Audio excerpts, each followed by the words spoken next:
Assalamualaikum warahmatullahi wabarakatuh. Perkenalkan, nama saya Disha Ferista dari SMA Negeri 71 Jakarta, kelas 10B nomor absen 12, dan sekarang saya akan membacakan PPT Teks Hikayat. Apa itu Teks Hikayat?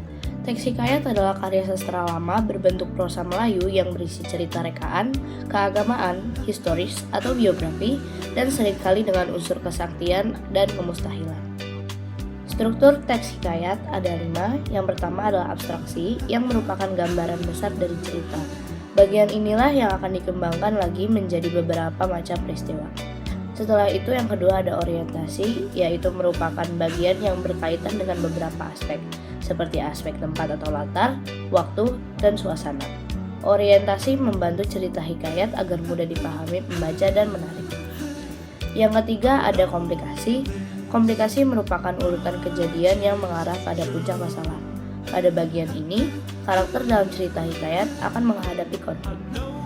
Yang keempat ada resolusi, yaitu penyelesaian dari konflik yang dialami tokoh atau karakter dalam cerita hikayat. Dan yang terakhir ada koda, yang berisi amanat atau pesan yang ingin disampaikan penulis kepada pembaca. Lewat koda, pembaca bisa menyimpulkan nilai-nilai yang terkandung dalam hikayat. Jenis dari teks hikayat ada 4. Yang pertama adalah hikayat Melayu, yang pada umumnya kental akan unsur agama Islam. Contoh dari hikayat Melayu yaitu hikayat Hang Tuah, hikayat Indra Bangsawan, hikayat Malim Demam, dan hikayat Si Miskin.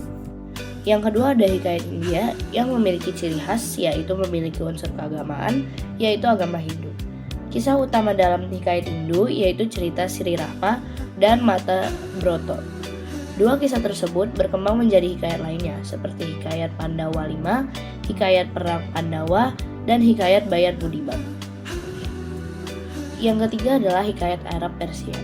Mayoritas agama yang dianut di Arab dan Persia adalah agama Islam. Maka dari itu, hikayat-hikayat yang muncul juga bertema Islam dan mengandung nilai-nilai keislaman. Dan yang terakhir adalah hikayat Jawa, yang memiliki kemiripan sifat, tokoh, dan alur seperti hikayat yang ada di Hindia dan Arab. Hal ini karena budaya Jawa dipengaruhi oleh agama Islam dan Hindu. Percampuran budaya yang berbeda ini akhirnya melahirkan budaya baru. Jenis hikayat dalam aspek fiksi juga ada 4. Yang pertama adalah hikayat sejarah. Hikayat ini seringkali berkisah tentang tokoh atau kejadian bersejarah. Walaupun berkisah tentang sejarah, hikayat tetap bersifat fiksi atau hayalan sang pujangga. Kisah dalam hikayat ini biasanya dikaitkan dengan kisah-kisah sejarah yang pernah terjadi dalam suatu masa. Yang kedua adalah hikayat biografi. Hikayat biografi biasanya hanya berfokus pada seorang tokoh. Tokoh yang diangkat ini bisa diambil dari tokoh nyata maupun fiksi. Meskipun begitu, kisahnya menceritakan tentang kehidupan tokoh tersebut. Contohnya seperti hikayat Abdullah dan hikayat Indra Bangsawan. Hikayat yang keempat adalah hikayat peristiwa, yang menceritakan tentang sebuah peristiwa besar yang pernah terjadi, tapi dengan penggambaran yang didramatisasi dengan keajaiban-keajaiban dan mujizat. Contohnya seperti hikayat Raja-Raja Pasai dan hikayat Tanjung Lesung. Yang keempat, yang terakhir adalah hikayat cerita. Hikayat ini menekankan pada kisah yang diangkat, terutama tentang romansa percintaan. Biasanya, hikayat ini juga disertai dengan latar belakang sejarah. Contohnya seperti hikayat Maling Kundang dan hikayat Roro Jonggrang. Bentuk-bentuk teks hikayat yang pertama adalah cerita rakyat. Hikayat ini digambarkan dengan jenaka. Biasanya, hikayat cerita rakyat bercerita tentang asal-usul tempat atau benda. Contohnya yaitu hikayat Rang Manyang.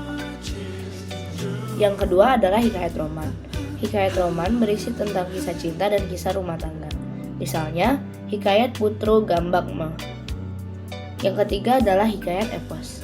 Seperti namanya, hikayat epos berkisah tentang kepahlawanan seseorang. Salah satu contoh epos yang terkenal yaitu hikayat Ramayana. Dan yang terakhir ada hikayat Tambe. Hikayat Tambe bercerita tentang pedoman hidup. Maka dari itu, kisahnya seringkali mengandung amanat yang bisa dipetik pembacanya. Contohnya seperti hikayat Tambek Tujah Belah. Berikut adalah contoh teks hikayat yang berjudul Hikayat Batu yang Menangis. Alkisah, di tepi sungai yang tenang, berdirilah sebuah batu besar yang setiap malam meneteskan air seperti air mata. Konon, batu itu dahulu adalah seorang pemuda yang menolak menolong ibunya menyeberang sungai karena takut bajunya kotor. Saat seorang ibu berdoa dengan hati hancur, petir menyambar, dan tubuh sang anak mengeras seperti batu. Hingga kini, batu itu menangis setiap malam menyesali kesombongan yang tak sempat ia tebus. Sekian dari saya, kurang lebihnya mohon maaf. Wassalamualaikum warahmatullahi wabarakatuh.